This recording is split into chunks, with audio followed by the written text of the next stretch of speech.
You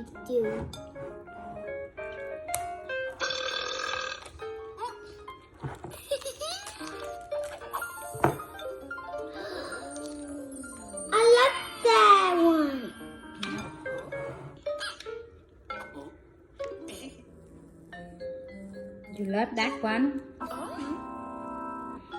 Trời ơi, ăn hết đùi hết đồ luôn rồi. Ăn đi, lát đi tắm. Ăn uống nước vô.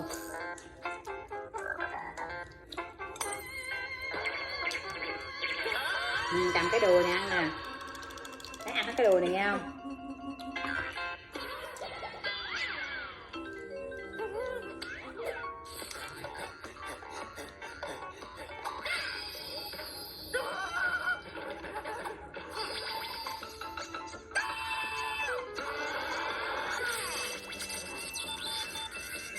Da vậy, ăn thịt này con.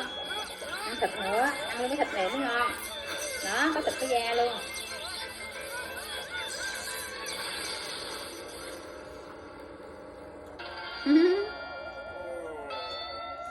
Ngon quá, nhìn kìa, ngon lắm luôn á.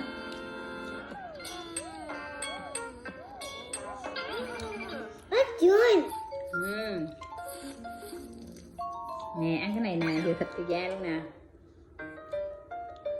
Ăn này nữa. Chia xé ra cho con. Cái đó dài lắm, ăn miếng thịt vô. Không, cắn không đứt đâu. Ăn cái này có da thịt luôn nè.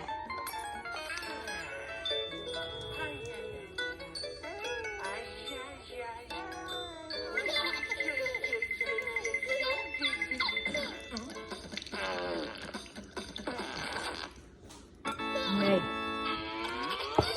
Ăn hết rồi, ăn cái thịt đi.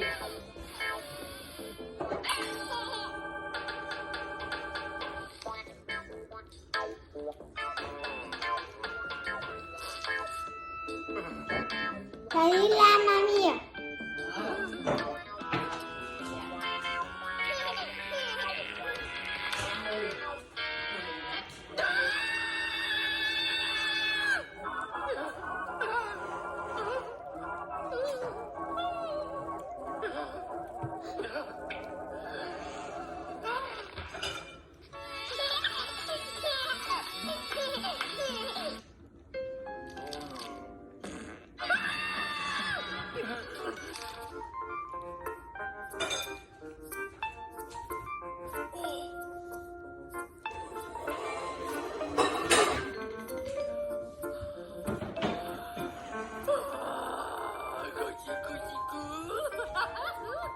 Thịt đi. Đùi nè, ăn cái đùi nè con. Má cầm cái đùi này ăn cho má đi.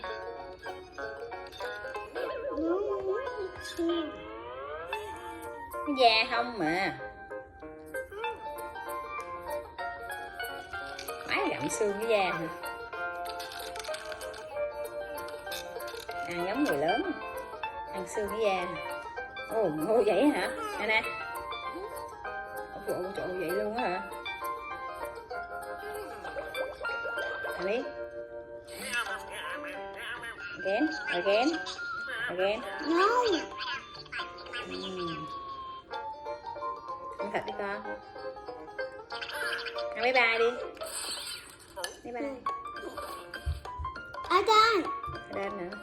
Uống nước vô.